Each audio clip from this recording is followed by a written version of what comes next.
Hola, esta es la clase número 6 de programación desde cero. Hoy vamos a ver el tipo de estructuras repetitivas. ¿Para qué son? ¿Para qué se usan? El tipo de estructura repetir y por último los bucles controlados por contador y por centinela. Las estructuras del tipo repetitivas se caracterizan por contar con un conjunto de acciones que deben repetirse un determinado número de veces o en el caso de que se cumpla con una condición establecida. A ese conjunto de acciones se las suele denominar bucle o lazo. Las estructuras repetitivas que veremos en este curso son la estructura repetitiva repetir, mientras y para. En la clase de hoy nos centraremos en la estructura repetir. En este tipo de estructuras es importante tener en cuenta que todas las acciones que se encuentran definidas en el bucle son ejecutadas al menos una vez. Cuando se termina de ejecutar las acciones que se hayan definido, recién se evalúa la condición que se establece. En el caso de que esa condición sea falsa, se vuelve al inicio de esa estructura repetitiva y todas las acciones o todas las instrucciones que se definieron dentro de ese bucle se vuelven a ejecutar. En el caso de que esa condición sea verdadera, esto nos indica la finalización de esa estructura repetitiva y se continúan con las demás acciones o instrucciones definidas en el algoritmo principal. En un diagrama de flujo, una estructura de este tipo puede verse representada de la manera en que se ve en pantalla. Como puede observarse, podemos o no tener una acción previa dentro del algoritmo principal. Luego se ejecutan todas las acciones definidas dentro de nuestro bucle.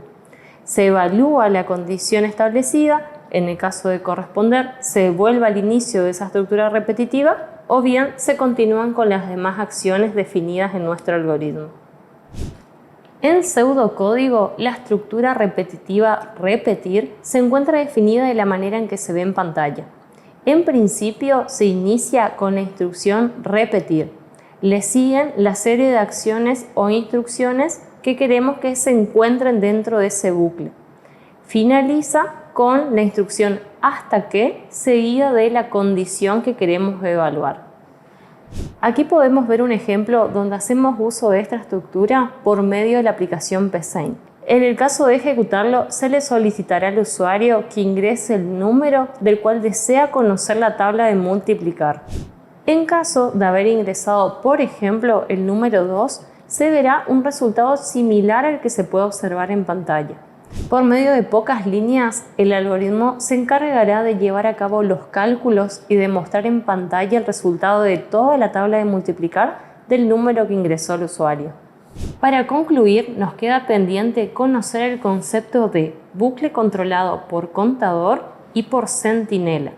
En programación existen justamente estos dos tipos de bucles.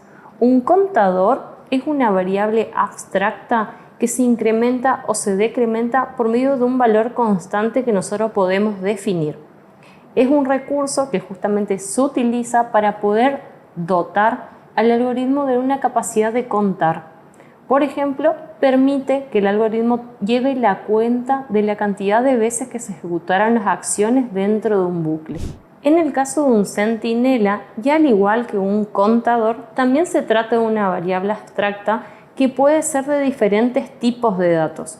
Es utilizada por lo general para indicar la salida de un bucle, es decir, la salida de una estructura repetitiva. Suele ser, por ejemplo, un determinado valor que ingresa el usuario para indicar el fin de la ejecución de ese bucle. En el ejemplo de la tabla de multiplicar, ya habíamos hecho uso de un bucle controlado por contador. En ese ejemplo ya habíamos definido a la variable denominada cont, la cual puede o no tomar otro nombre. Se le inicializó en 0 y fue incrementada cada vez que se llevaban a cabo o se ejecutaba el bucle definido, mientras que el fin del bucle estuvo determinado por el valor de ese contador. Como por lo general las tablas de multiplicar se las evalúa del 1 al 10, es por eso que la condición final adquirió ese valor. Pero en el caso que ustedes quieran, por ejemplo, conocer la tabla del 1 al 20, con el simple hecho de cambiar esa condición final, lo pueden hacer y lo pueden verificar para chequear sus resultados.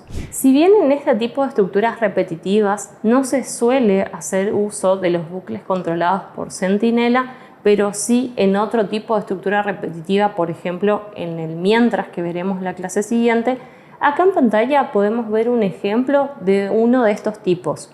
En este caso podemos ver un ejemplo de un bucle controlado por centinela en el cual se sumarán todos los números que ingrese el usuario hasta que decida ingresar un 0, es decir, esta será nuestra condición de salida. Te recomiendo probar cada uno de los ejercicios que vimos en este encuentro por medio de la función ejecutar paso a paso y pruebas de escritorio para que puedas ver en detalle el funcionamiento de estas estructuras. Esto fue todo por hoy, nos vemos la próxima clase.